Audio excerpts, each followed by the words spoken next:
text in the original language if possible.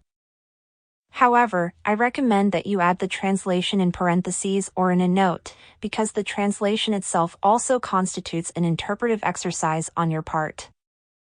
If you are taking from a foreign author only a piece of information, statistical or historical data, or a general criticism, you can simply use a good translation, or even translate the passage yourself. In this case, you do not want to submit the reader to continuous jumps from one language to the other, and it is sufficient to precisely cite the original title and to clarify which translation you are using. Finally, you may find yourself discussing the texts of a foreign author who happens to be a poet or a writer of fiction, but you only wish to examine his philosophical ideas and not his literary style. Here, if there are numerous long quotes, you may also decide to refer to a good translation to render the argument more fluid, and simply insert some short passages in the original language when you want to emphasize the revealing use of a particular word. Rule 7. The reference to the author and the work must be clear. The following example should illustrate our point. We agree with Vasquez when he claims that the problem under scrutiny is far from being solved, and, despite Braun's well-known opinion that light has been definitively shed on this age-old question, we believe with our author that we have a long way to go before we reach a satisfying stage of knowledge. Roberto Vasquez, Fuzzy Concepts, 160. Richard Braun, Logik und Erkenntnis, 345. The first quote is certainly from Vasquez and the second from Braun, but is the third really from Vasquez, as the context implies? And since we have indicated in footnote 1 that Vasquez's first quote comes from page 160 of his work, should we also assume that the third quote comes from the same page in the same book? And what if Braun was the source of the third quote? Here is how we should have drafted the same passage. We agree with Vasquez when he claims that the problem under scrutiny is far from being solved, and, despite Braun's well-known opinion that light has been definitively shed on this age-old question, we believe with our author that we have a long way to go before we reach a satisfying stage of knowledge. Roberto Vasquez, Fuzzy Concepts, 160. Richard Braun, Logik und Erkenntnis, 345.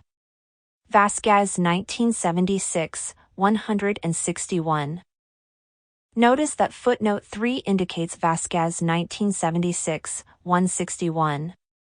If the quote had still been from page 160, and if it had immediately followed the previous Vasquez quote without being interrupted by the Braun quote, we could have written Ibid. But shame on us if we had written Ibid. In this case, since the two Vasquez quotes are separated by the quote from Braun. Had we done this, Ibid would have led the reader to believe that Vasquez's sentence was from page 345 of Braun's previously cited book. Ibid means in the same place, and should only be used to repeat verbatim the reference of the previous note. Rule 8. When a quote does not exceed 2 or 3 lines, you can insert it into the body of the text enclosed in quotation marks. I will do this now as I quote from Campbell and Ballou, who state, direct quotations not over 3 typewritten lines in length are enclosed in quotation marks and are run into the text. When the quote is longer, it is better to set it off as a block quotation. In this case, the quotation marks are not necessary, because it is clear that all set-off passages are quotes, and we must commit to a different system for our observations. Here is an example of 2 consecutive block quotations. If a direct quotation is more than 3 typewritten lines in length, it is set off from the text in a separate paragraph or paragraphs and single-spaced. The paragraphing of the original source should be retained in direct quotations. Paragraphs that were consecutive in the original are separated by a single space, as are the lines within each paragraph. Paragraphs that are quoted from 2 different sources and that are not separated by intervening text should be separated by a double space. Indenting is used to indicate quotations, especially in factual writing involving numerous quotations of some length. No quotation marks are used. William G. Campbell and Stephen V. Ballou, Form and Style, 4th edition, 40. 2 Ibid. Porter G. Perrin, An Index to English, 4th edition, 338. This method is quite convenient because it immediately reveals the quoted texts. It allows the reader to skip them if he is skimming, to linger if he is more interested in the quoted texts than in our commentary, and finally, to find them immediately when need be. Rule 9. Quotes must be accurate. First, transcribe the words exactly as they appear. Second, do not omit text from a quote without indicating your omission with an ellipsis, 3 consecutive periods with or without brackets, in place of the omitted part. Third, do not make interpolations without clearly signaling them. Each of our comments, clarifications, and specifications must appear enclosed in brackets. Finally, we must also indicate emphases that are ours rather than the author's by adding, after the quote and enclosed in brackets, a formula such as emphasis mine. If the author that you quote, despite his worthiness of mention, makes an evident mistake, you must respect his mistake, but you must indicate it to the reader. At the very least, indicate the mistake with the following expression enclosed in square brackets, literally meaning so. Thus you should write that Savoy states that, in 1820, after Napoleon Bonaparte's death, Europe was in a grim situation with many shadows and few lights. But, if I were you, I would stay away from this mysterious Savoy. Rule 10. Quotes are like testimony in a trial, and you must always be able to track down the witnesses and demonstrate their reliability. For this reason, the reference must be exact and accurate, and it must be verifiable. If this is the case, how should you proceed if important information or criticism comes from a personal communication, a letter, or a manuscript? In a note, you can use one of these expressions. 1. Personal communication with the author, June 6, 1975. 2. Personal letter to author, June 6, 1975. 3. Recorded statements, June 6, 1975. 4. C. Smith, The Sources of Snorri Sturluson's Edda. 5. C. Smith, Paper presented at the 12th Physiotherapy Conference. You will notice that for sources 2, 4, and 5 there are related documents that you can exhibit. Source 3 is vague because the term recording does not specify whether you errata kinga Buddha magnetic audio recording or stenographic notes. As for source 1, only the source of the information could disprove you.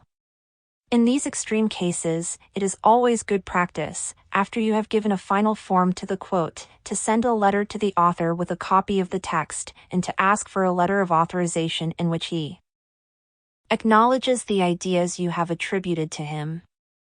If you are dealing with enormously important unpublished information, you should put a copy of the letter of authorization in the thesis's appendix.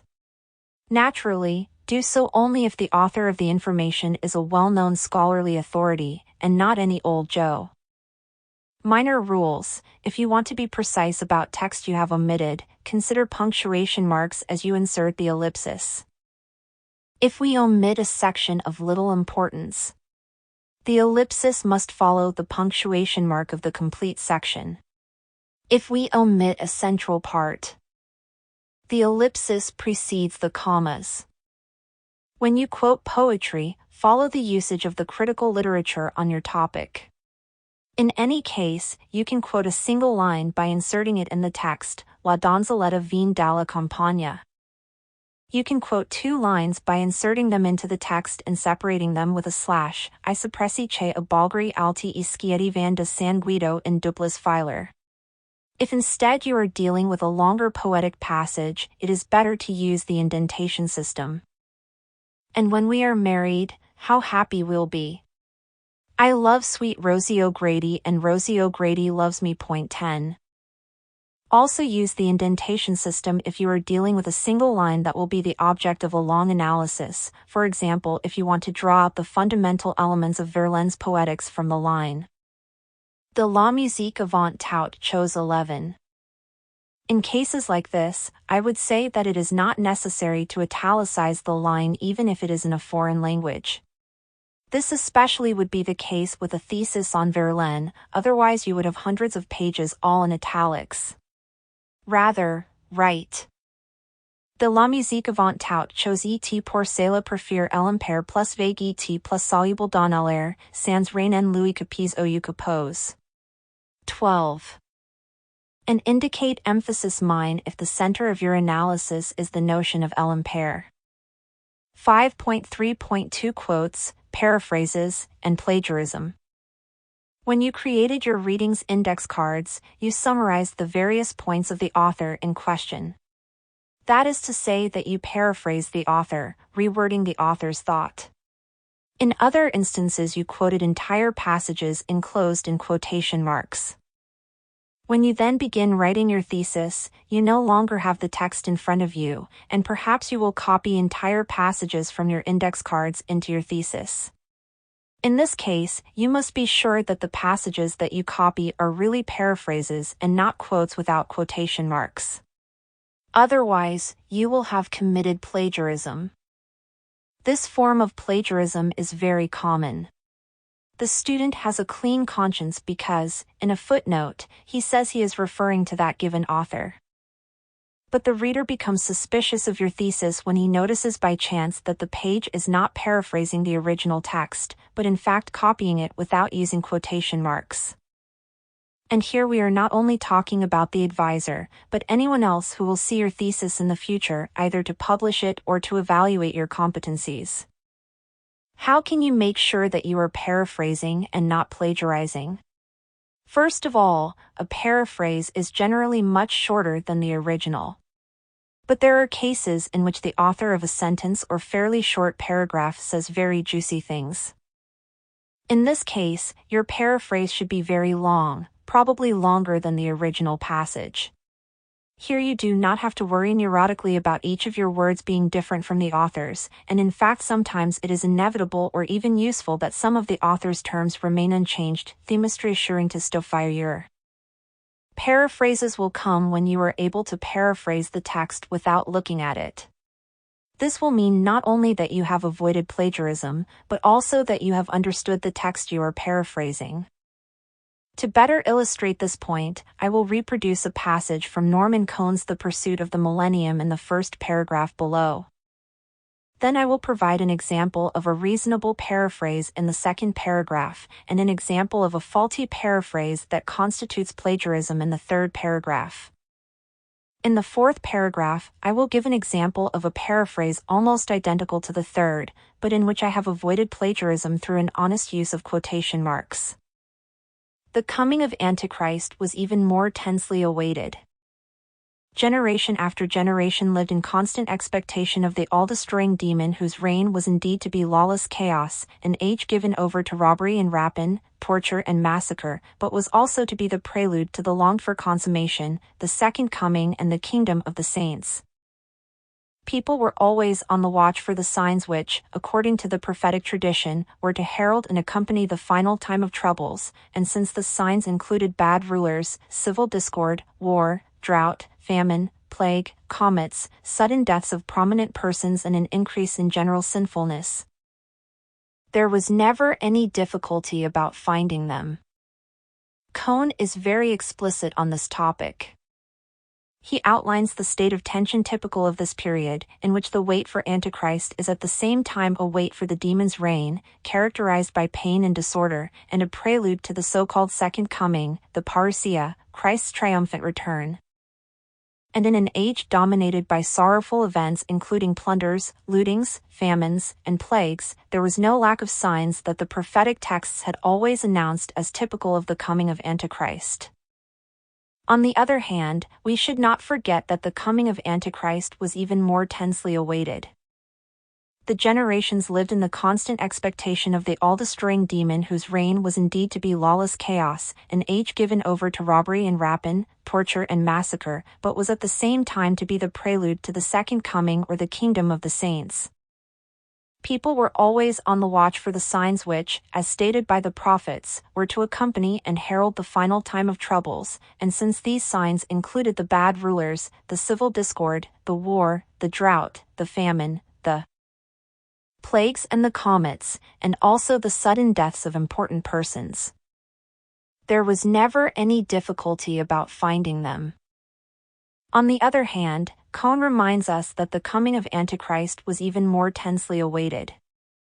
People greatly anticipated the demon whose reign was indeed to be lawless chaos, an age given over to robbery and rapine, torture and massacre, but was also to be the prelude to the longed-for consummation, the second coming and the kingdom of the saints.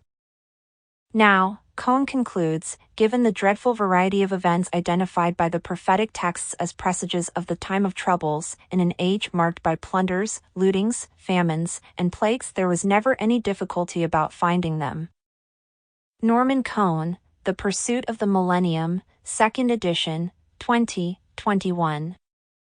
Now, if you make the effort to compose a paraphrase as detailed as the fourth one, you may as well quote the entire passage. But to do so, your reading's index card should have reproduced the passage verbatim or paraphrased it beyond suspicion. Since, when you write your thesis, you will not be able to remember what you did during the research phase, it is necessary that you proceed correctly from the very beginning. If there are no quotation marks on the index card, you must be able to trust that the card contains an honest paraphrase that avoids plagiarism. 5.4. Footnotes. 5.4.1 The purpose of footnotes. According to a fairly common opinion, a thesis or a book with copious notes exhibits erudite snobism and often represents an attempt to pull the wool over the reader's eyes.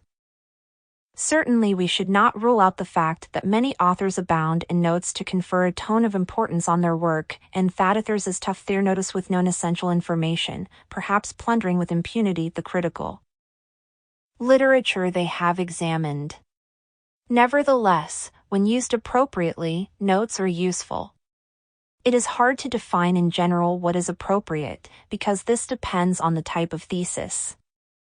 But we will try to illustrate the cases that require notes, and how the notes should be formatted. 1. Use a note to indicate the source of a quote. Too many bibliographical references in the text can interrupt your argument and make your text difficult to read. Naturally, there are ways to integrate essential references into the text, thus doing away with the need for notes, such as the author date system. But in general, notes provide an excellent way to avoid burdening the text with references. If your university doesn't mandate otherwise, use a footnote for bibliographical references rather than an endnote, because a footnote allows the reader to immediately spot the reference. 2. Use notes to add additional supporting bibliographical references on a topic you discuss in the text. For example, on this topic see also so and so. Also in this case, footnotes are more convenient than endnotes. 3. Use notes for external and internal cross-references. Once you have treated a topic, you can include the abbreviation CF in the note to refer the reader to another book, or another chapter or section of your text. If your internal cross-references are essential, you can integrate them into the text. The book you are reading provides many examples of internal cross-references to other sections of the text. 4. Use notes to introduce a supporting quote that would have interrupted the text. If you make a statement in the text and then continue directly to the next statement for fluidity, a superscript note reference after the first statement can refer the reader to a note in which a well-known authority backs up your assertion. 5. Use notes to expand on statements you have made in the text. Use notes to free your text from observations that, however important, are peripheral to your argument or do nothing more than repeat from a different point of view what you have essentially already said. 6. Use notes to correct statements in the text. You may be sure of your statements, but you should also be conscious that someone may disagree, or you may believe that, from a certain point of view, it would be possible to object to your statement. Inserting a partially restrictive note will then prove not only your academic honesty but also your critical spirit. 7. Use notes to provide a translation of a quote, or to provide the quote in the original language. If the quote appears in its original language in the main body of the text, you can provide the translation in a note. If, however, you decide for reasons of fluidity to provide the quote in translation in the main text, you can repeat the quote in its original language in a note. 8. Use notes to pay your debts. Citing a book from which you copied a sentence is paying a debt. Citing an author whose ideas or information you used is paying a debt. Sometimes, though, you must also pay debts that are more difficult to document. It is a good rule of academic honesty to mention in a note that, for example, a series of original ideas in your text could not have been born without inspiration from a particular work or from a private conversation with a scholar. All important statements of fact that are not common knowledge must be supported by evidence of their validity. This may be done in the text, in the footnotes, or in both. William G. Campbell and Stephen V. Ballou, Form and Style, 4th edition, 50. Use content notes to discuss or expand on points in the text. For example, Campbell and Ballou note that it is useful to transfer to notes technical discussions, incidental comments, corollary materials, and additional information. In fact, after having said that notes are useful, we must specify that, as Campbell and Ballou also mention, the use of footnotes for the purpose of elaboration calls for considerable discretion. Care should be taken not to lose force by transferring valuable and significant facts to the footnotes. Directly relevant ideas and information should be included in the text.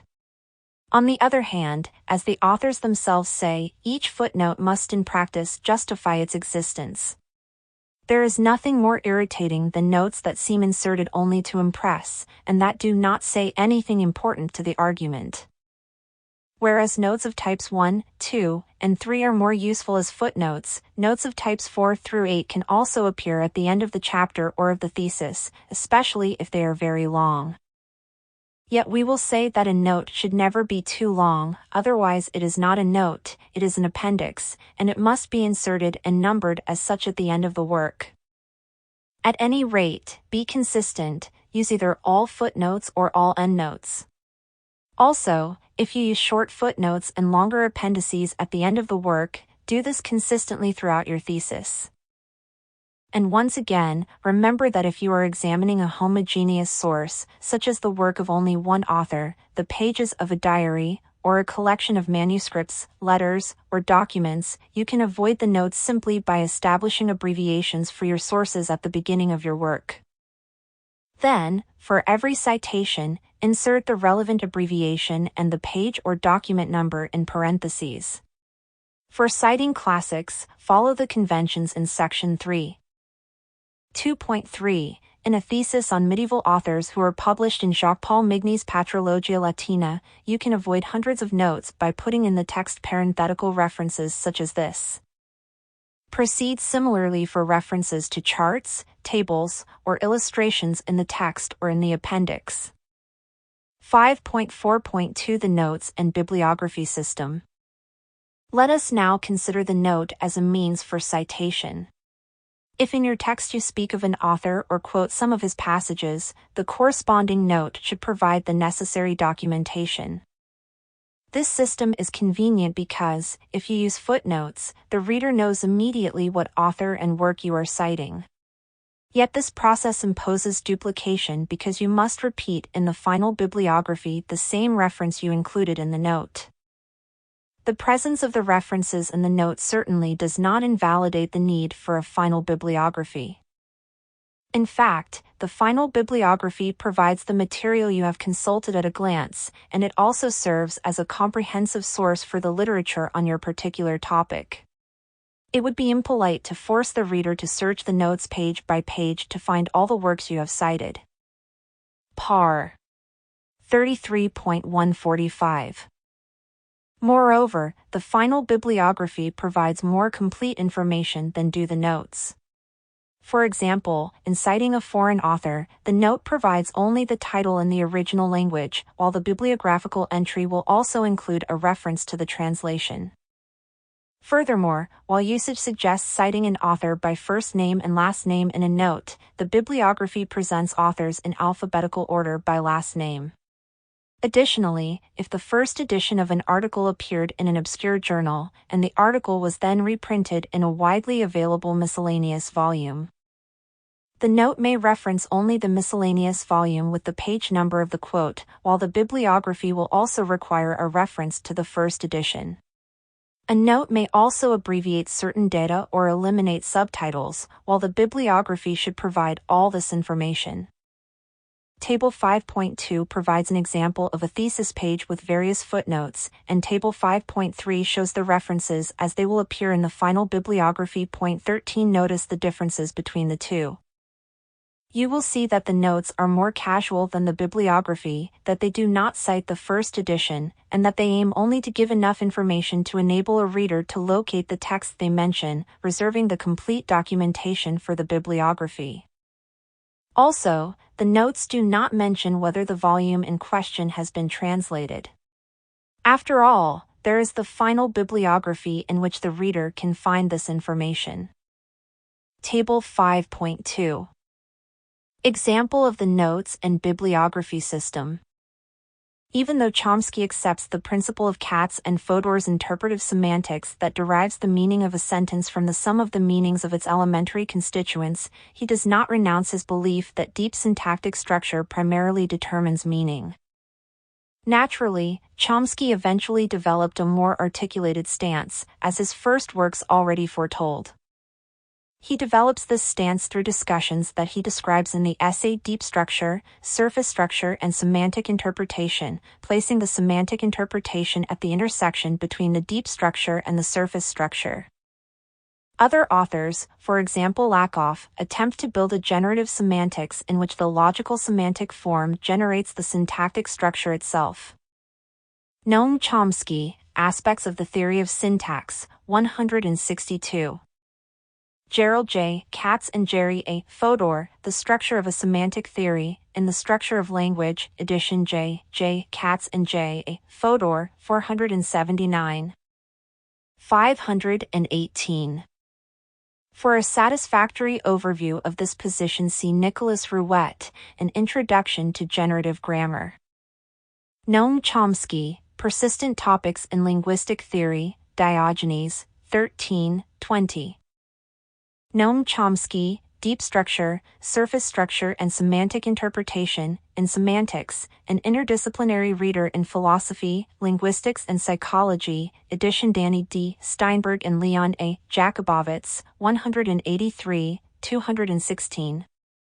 George Lakoff, On Generative Semantics, in Steinberg and Jakubowicz, Semantics, 232, 296. In line with this approach, cf. James McCauley, Where Do Noun Phrases Come From, in Steinberg and Jakubowicz, Semantics, 217, 231. Table 5.3. Example of A. Corresponding Standard Bibliography. Chomsky, Noam. Aspects of the Theory of Syntax. Cambridge, Massachusetts, MIT Press, 1965. Deep Structure, Surface Structure and Semantic Interpretation. In Steinberg and Jakubowicz, Semantics, 183, 216. Originally published in Studies in General and Oriental Linguistics, ed. Roman Jacobson, 52, 91. Persistent Topics in Linguistic Theory. Diogenes, 13, 20. Originally published as De Quelques Constances de la Théorie Linguistique. Diogenes 51, 4, 21. Katz, Gerald J., and Jerry A. Fodor. The Structure of a Semantic Theory. In the Structure of Language, edition J. Katz and J. A. Fodor, 479, 518. Englewood Cliffs, N.J., Prentice Hall, 1964. Originally published as The Structure of a Semantic Theory. Language 39, Number 2, 170, 210. Lakoff, George. On Generative Semantics. In Steinberg and Jakubowicz, Semantics, 232, 296. McCauley, James. Where do noun phrases come from? In Steinberg and Jakubowicz, Semantics, 217, 231. Rouet, Nicholas. An Introduction to Generative Grammar. Transactions Norval S. H. Smith. Amsterdam. North Holland. 1973. Originally. Published. As Introduction à la Grammaire Générative. Steinberg, Danny D. and Leone, Jakubowicz eds Semantics, an interdisciplinary reader in philosophy, linguistics and psychology. Cambridge, UK, Cambridge University Press, 1971. What are the shortcomings of this system? Take for example footnote 6 of Table 5.2. It tells us that Lakoff's article is in the previously cited miscellaneous volume Semantics. Where was it cited? Luckily, in the same paragraph, and the reference appears in the table's footnote 5. What if it had been cited 10 pages earlier? Should we repeat the reference for convenience? Should we expect the reader to check the bibliography? In this instance, the author-date system is more convenient. 5.4.3 The author-date system. In many disciplines, authors use a system that allows them to eliminate all reference notes, preserving only content notes and cross-references.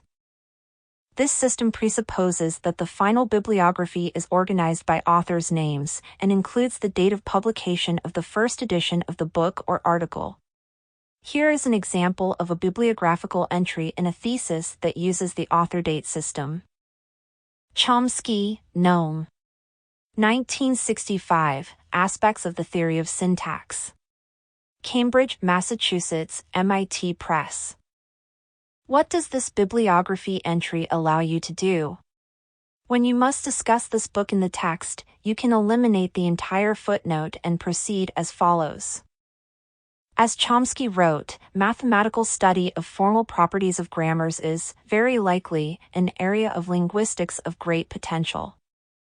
Or, it is quite apparent that current theories of syntax and semantics are highly fragmentary and tentative, and that they involve open questions of a fundamental nature. When the reader checks the final bibliography, he understands that indicates page 148 of Noam Chomsky's 1965 book Aspects of the Theory of Syntax. This system allows you to prune the text of the majority of the notes. In addition, it means that, at the writing stage, you only need to document a book once. For this reason, this system is especially appropriate when the student must constantly cite many books, or cite the same book often, allowing him to avoid annoying little notes full of ibid. This system is indispensable even for a student writing a condensed review of the critical literature on a particular topic. For example, consider a sentence like this. Stumpf, Rigobue, Atsamonti, Forlimpopoli. Kolasicki, Poggibonsi, and Spiniuski have extensively treated the issue, while Barbapadana, Fugazza, and Ingrassia have completely ignored it. If you had to insert a reference note for each of these citations, you would have quite a crowded page. In addition, the reader would be deprived of the temporal sequence that clearly illustrates the chronological record of interest in the issue. However, the author-date system works only under certain conditions. 1. The bibliography must be homogeneous and specialized, and readers of your work should already be familiar with your bibliography. If the condensed literature review in the example above referred, suppose, to the sexual behavior of the order of amphibians known as Batrachia, it would be presumed that the reader knows at a glance that Ingrassia 1970 means the volume birth control among the Batrachia. If instead you are writing, for example, a thesis on Italian culture in the first half of the 20th century, in which you will cite novelists, poets, politicians, philosophers, and economists, the author date system no longer works well because few readers can recognize a book by its date of publication alone. Even if the reader is a specialist in one field, he will probably not recognize works outside that field. 2. The bibliography in question must be modern, or at least of the last 2 centuries. In a study of Greek philosophy, it is not conventional to cite a book by Aristotle by its year of publication, for obvious reasons. 3. The bibliography must be scholarly academic. It is not conventional to write Moravia 1929 to indicate Alberto Moravia's best-selling Italian novel The Indifferent Ones. In Table 5.4 you will see the same page presented in Table 5.2, but reformulated according to the author date system. You will see immediately that it is shorter, with only 1 note instead of 6. The corresponding reference list, Table 5. 5 is slightly longer, but also clearer. It is easy to see the temporal sequence of an author's works, and the internal references require less information and are more direct. Table 5.4. Example of the author date system. Even though Chomsky accepts Katz and Fodor's principle of interpretive semantics that derives the meaning of a sentence from the sum of the meanings of its elementary constituents, he does not renounce his belief that deep syntactic structure primarily determines meaning. Naturally, as his first works already foretold, Chomsky eventually developed a more articulated stance, placing the semantic interpretation at the intersection of deep structure and surface structure. Other authors attempt to build a generative semantics in which the logical semantic form generates the syntactic structure itself. For a satisfactory overview of this position, see Rouet 1967. Table 5.5. Example of a corresponding reference list. Chomsky, Noam. 1965a, Aspects of the Theory of Syntax. Cambridge, Massachusetts, MIT Press. 1965b, De Quelques Constances de la Théorie Linguistique. Diogenes 51:4, 21. Reprinted as Persistent Topics in Linguistic Theory. Diogenes. 13, 20. 1970. Deep. Structure. Surface. Structure. And. Semantic interpretation. In Studies in General and Oriental Linguistics, edition Roman Jacobson, 52, 91 Tokyo, TEC Corporation for Language and Education Research. Now available in Steinberg and Jakubowicz 1971, 183, 216. Katz, Gerald J., and Jerry A. Fodor. 1963, The Structure of a Semantic Theory. Language 39, Number 2, 170, 210 now available in The Structure of Language, edition J. Katz and J. Fodor, 479, 518, Englewood Cliffs N.J., Prentice Hall, 1964. Lakoff, George. 1971, On Generative Semantics. In Steinberg and Jakubowicz 1971, 232, 296. McCauley, James. 1971, Where Do Noun Phrases Come From? In Steinberg and Jakubowicz 1971, 217, 231. Rouet, Nicholas. 1967, Introduction à la Grammaire Générative. Paris, Plon. Transactions Norval S. H. Smith as an Introduction to Generative Grammar. Steinberg, Danny D., and Leon A. Jakubowicz, eds 1971. Semantics, an Interdisciplinary Reader in Philosophy, Linguistics and Psychology. Cambridge, UK, Cambridge University Press. Also, notice how I have dealt with multiple articles that appear in the same miscellaneous volume. I have recorded a single entry for each of these, but also a separate entry for the miscellaneous volume itself. For example, in addition to entries for the articles by Chomsky, Lakoff, and Macaulay, I have included a separate entry for the volume edited by Steinberg and Jakubowicz in which these articles appear. But sometimes my thesis cites only one of many articles in a miscellaneous volume. In this case, I have integrated that volume's reference into the entry for the single article I cite in my thesis. For example, I have integrated the reference to the structure of language edited by Katz and Fodor into the entry of the article The Structure of a Semantic Theory by the same authors, because the latter is the only article I cite from the former. You will also notice that the author date system shows at a glance when a particular text was published for the first time, even if we usually encounter this text in the form of more recent editions. For this reason, this system is useful in homogeneous treatments of a topic in specific disciplines, since in these fields it is often important to know who proposed a certain theory for the first time, or who completed certain empirical research for the first time.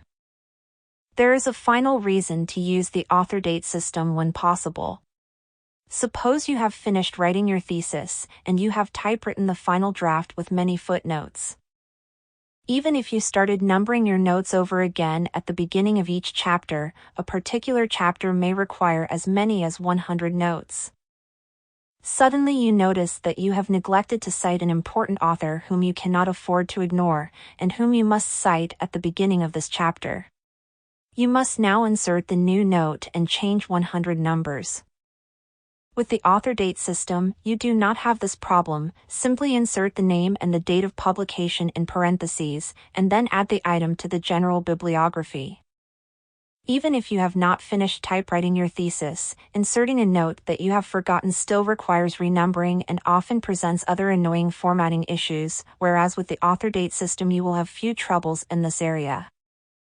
If you use the author date system in a thesis with a homogeneous bibliography, you can be even more succinct by using multiple abbreviations for journals, manuals, and conference proceedings.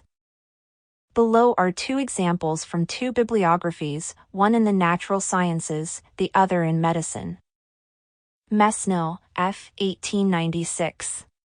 Études de morphologie externe chez les annelids. Bull. Sci. France Belgium 29:110, 287.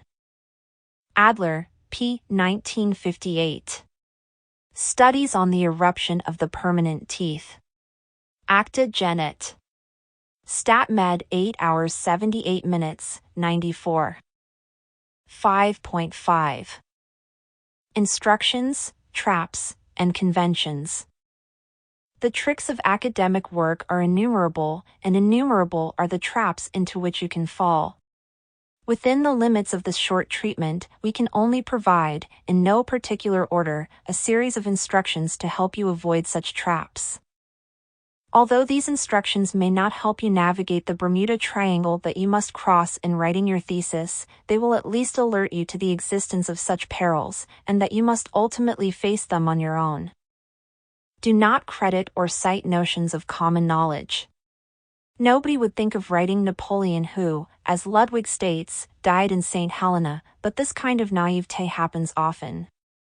It is easy to say, the mechanical looms, as Marx says, marked the advent of the Industrial Revolution, though this was a universally accepted notion even before Marx. Do not attribute to an author an idea that he cites as belonging to someone else. Not only because you will appear to have used an indirect source unmindfully, but also because that author might have cited the idea without accepting it. In a little semiotics manual of mine, I cited, among the various possible classifications of signs, one that divides them into expressive and communicative versions. I then found in a student paper the assertion that, according to Eco, signs are divided between the expressive and communicative. However, I have always been opposed to this coarse subdivision. I had cited it for objectivity, but I did not appropriate it. Do not add or delete notes only to force the numbering to add up.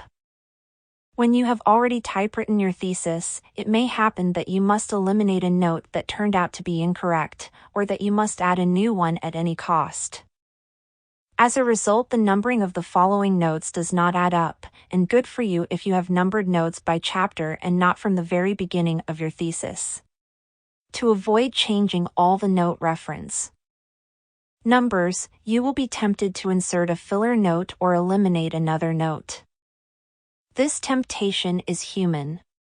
But in these cases it is better to insert an additional superscript sign, such as a plus sign, to refer the reader to the inserted note.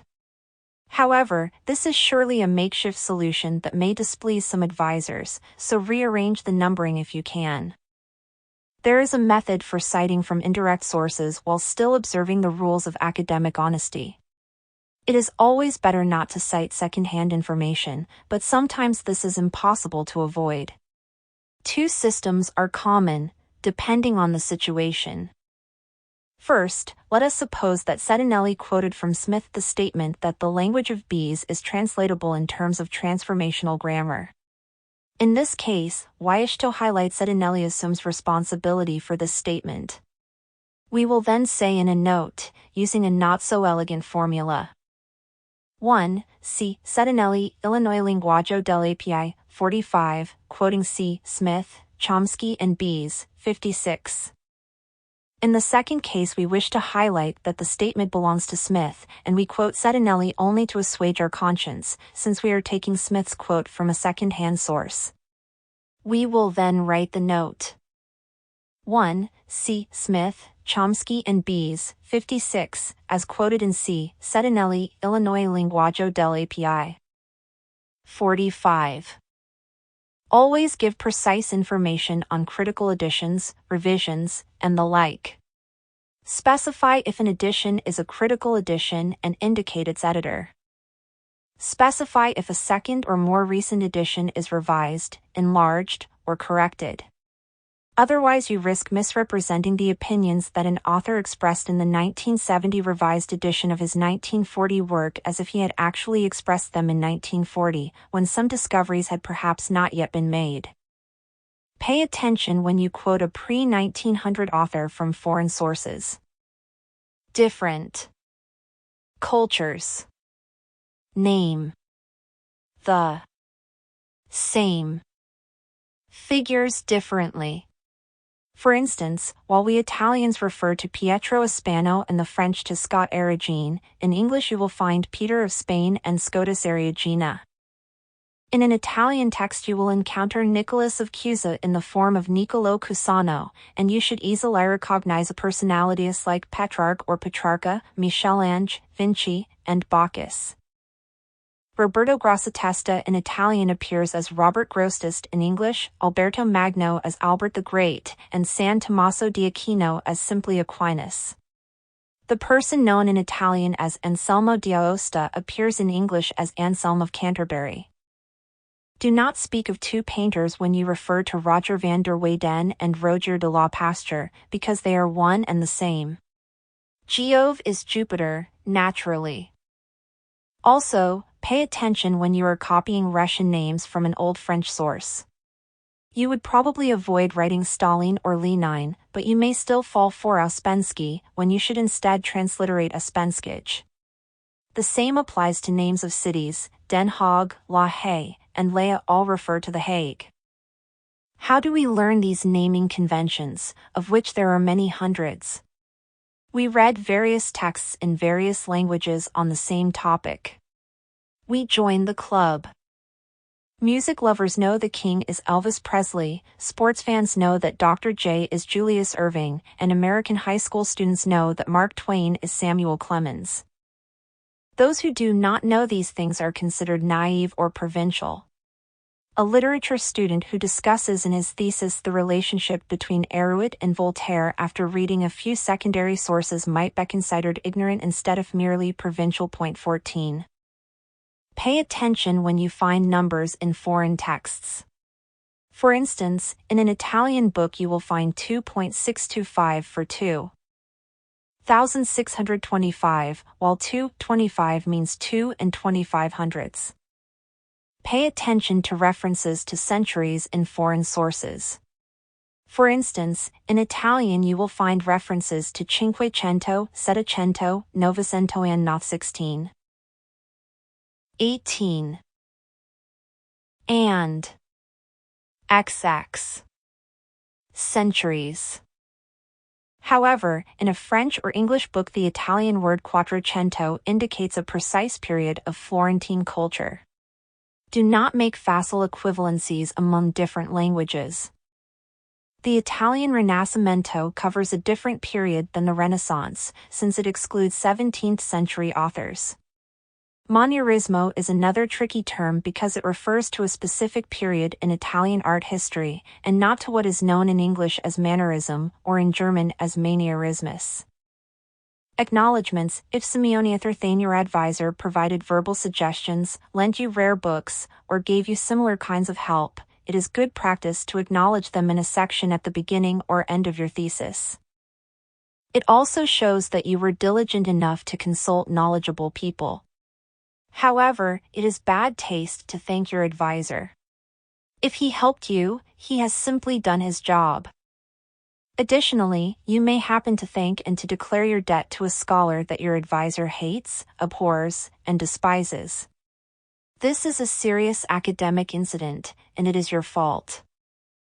You should have trusted your advisor, and if he told you that someone is an imbecile, you should not have consulted that person.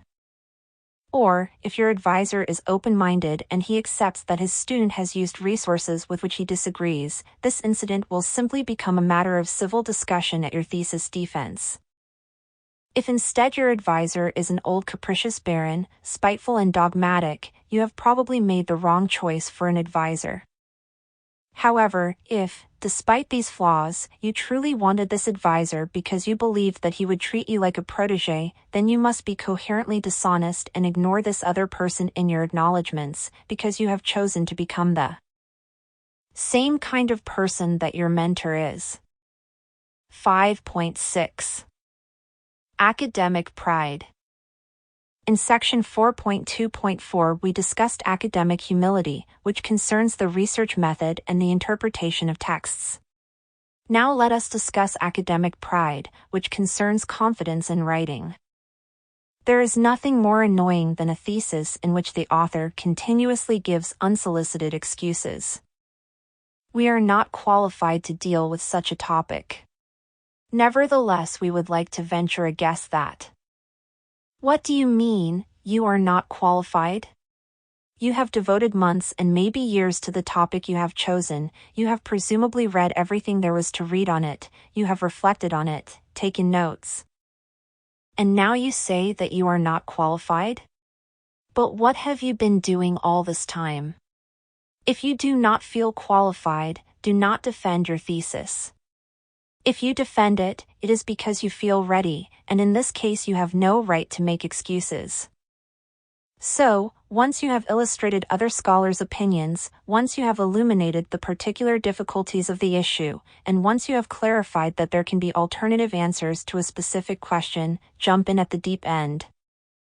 Have no qualms about saying, we think that, or, it is possible to think that. When you speak, you are the expert. If you are to be exposed as a fraud because you have not done rigorous work, shame on you, but you have no right to hesitate if you have done good work. On your specific topic, you are a humanities functionary who speaks in the collective voice. Be humble and prudent before opening your mouth, but once you open it, be dignified and proud. By writing a thesis on topic X, you assume that nobody has discussed this topic so exhaustively or clearly before you. Throughout this book I have shown that you must be cautious. In choosing a topic, that you must be wary enough to settle on a topic that is extremely limited, perhaps very easy, and perhaps despicably specialized. But on the topic you have chosen, be it even variations in newspaper sales at the newsagent on the corner of Washington and State during the first week of August 1976, on that topic you must be the utmost living authority. And even if you have chosen a literature survey in which you summarize all that has been said on a topic without adding anything new, you are the authority on what has been said by the other authorities. Nobody must know better than you all that has been said on that topic. Naturally, you must work with a clear conscience. But this is another story. Here I am discussing a matter of style.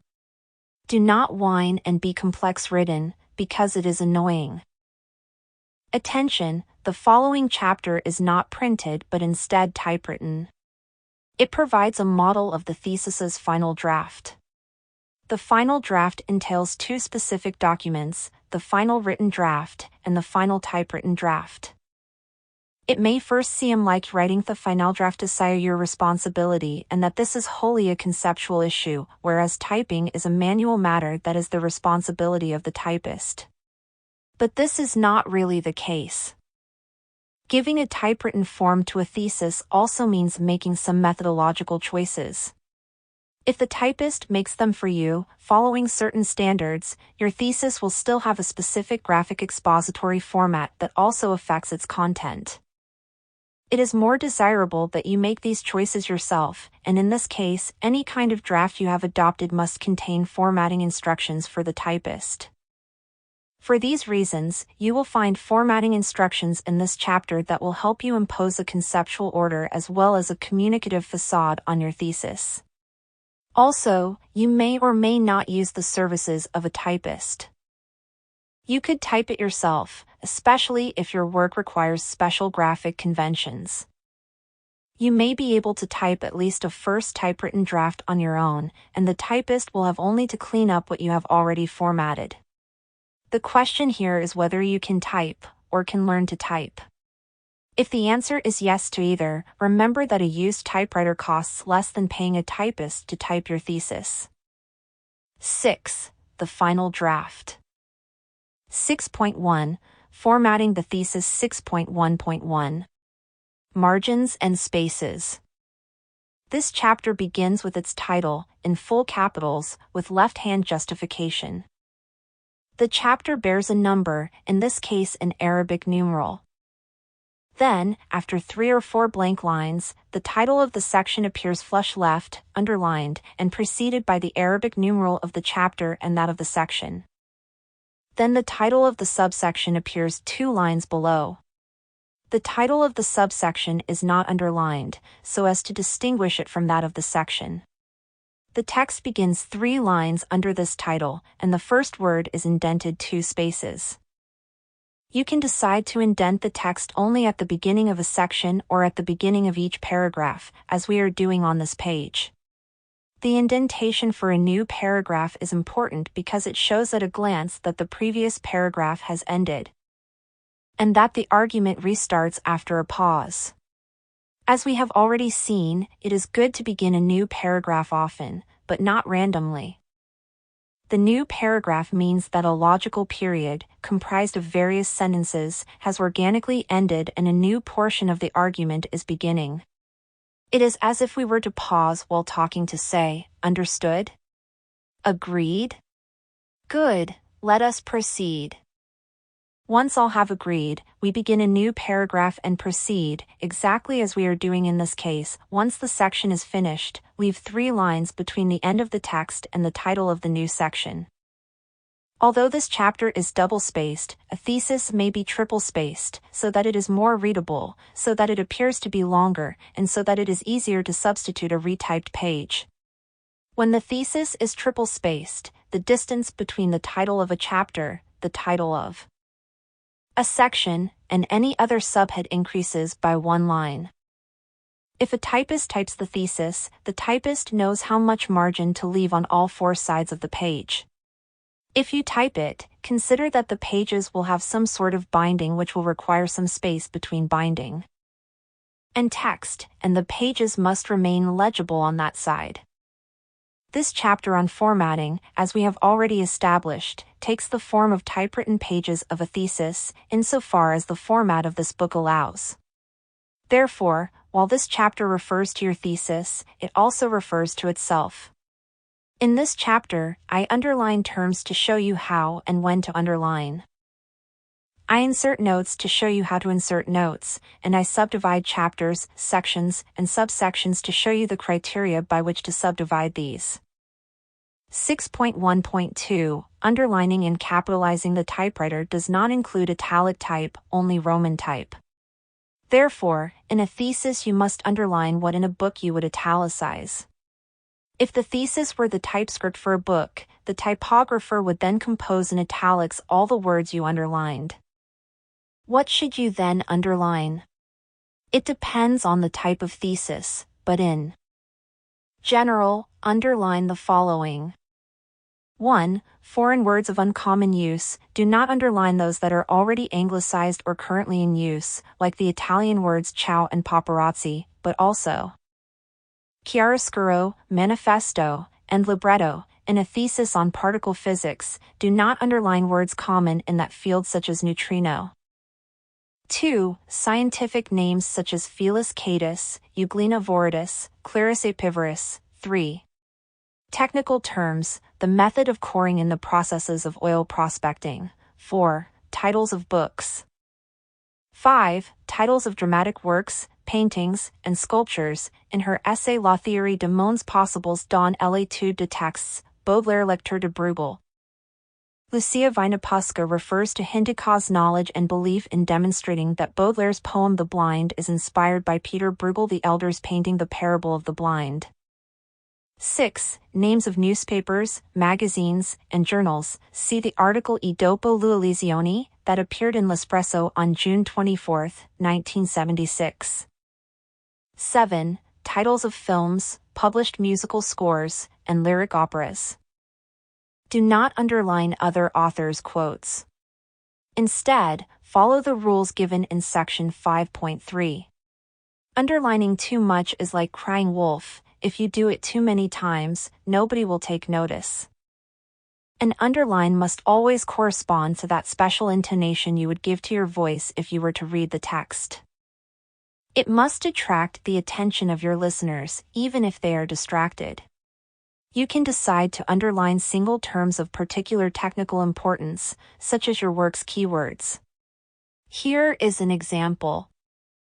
Jelmslev uses the term sine function for the correlation between two functives belonging to the two otherwise independent planes of expression and content. This definition challenges the notion of the sine as an autonomous entity.